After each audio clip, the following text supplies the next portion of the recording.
Oke, sekarang kita lanjut ke pendekatan yang kedua, yaitu pendekatan neoklasik atau lebih dikenal dengan human relations. Ini diperkenalkan oleh Elton Mayo, di mana pendekatan ini terfokus pada ikatan sosial. Jadi lebih kepada hubungan sosial antar anggota dalam organisasi.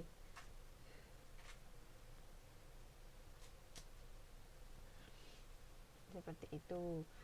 Dalam pendekatan ini terdapat prinsip-prinsip. Yang pertama, organisasi adalah sistem sosial karena terjadi interaksi sosial di dalam organisasi.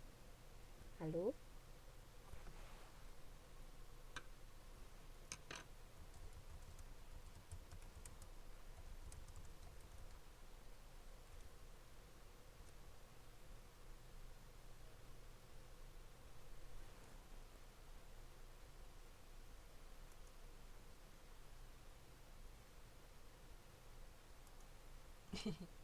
Oke. Karena dalam organisasi itu anggotanya kan saling berinteraksi. Jadi organisasi merupakan sistem sosial karena terjadi interaksi sosial antar anggota dalam organisasi. Kemudian interaksi sosial itu nantinya akan menyebabkan atau menimbulkan kelompok non formal, norma tersendiri, sehingga ini akan memacu mereka untuk bersikap dan berprestasi dalam kelompok kecil tersebut. Nah, bisa beri contoh enggak kira-kira kelompok non formal dalam organisasi itu seperti apa?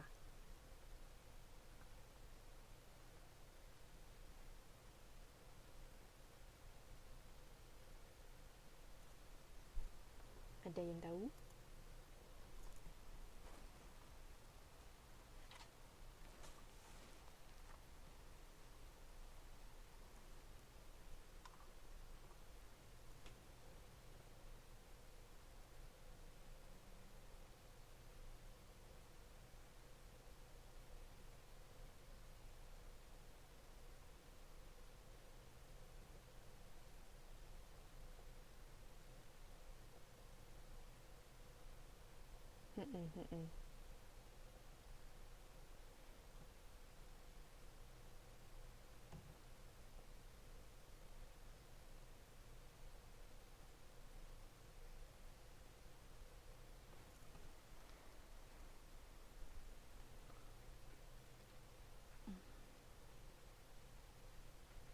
Oke. Misalnya kalau di perusahaan gitu gimana contohnya?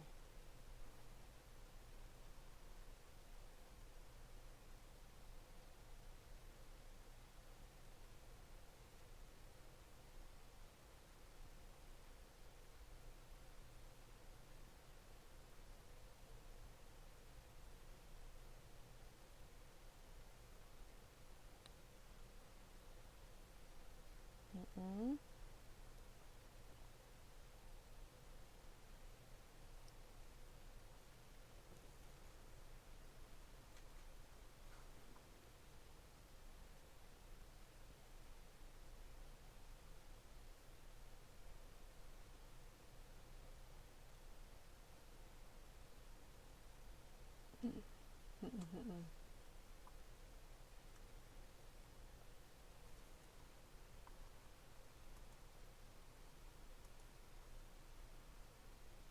Oke.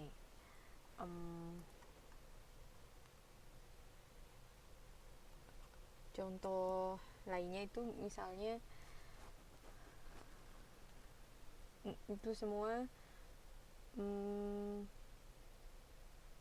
sebentar. Kalau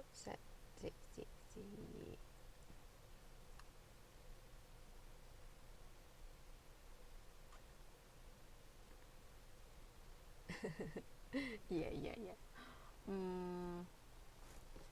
Kalau misalnya di dalam suatu kepanitiaan 17-an gitu, terus misalnya ada si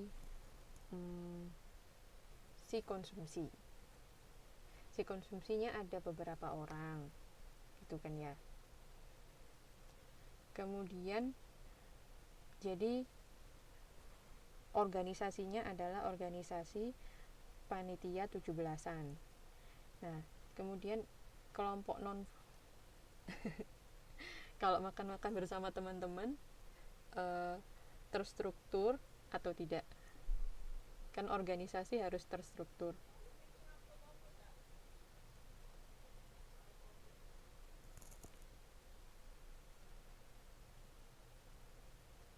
Kira-kira bagaimana?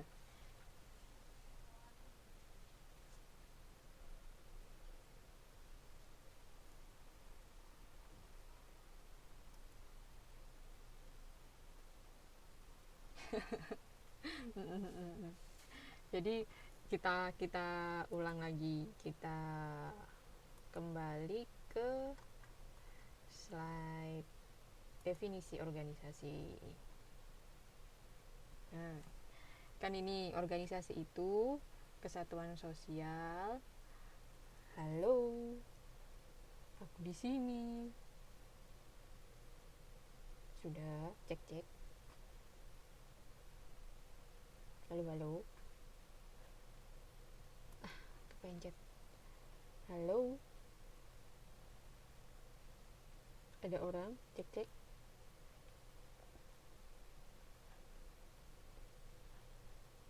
Halo. Sudah dengar teman-temanku sekalian? Selamat malam. Oh, tidak. Nah, sip. Sudah nggih? Oke, siap. Oke, kita bahas yang punyanya Mbak siapa ini?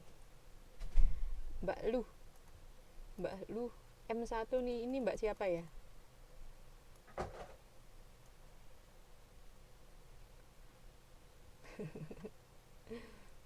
Selamat datang.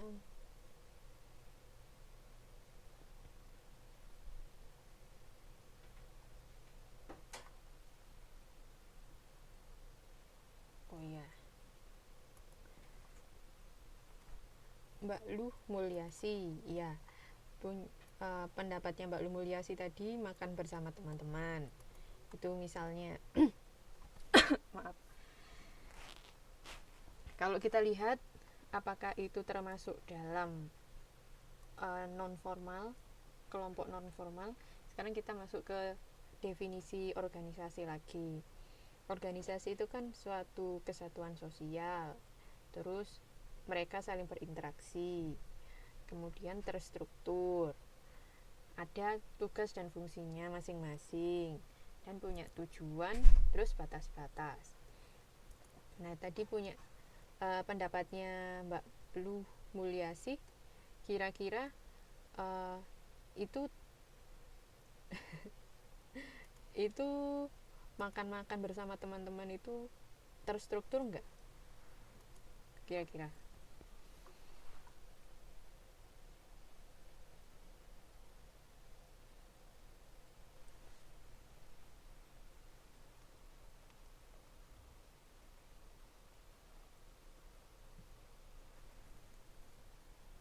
ada pendapat teman-teman?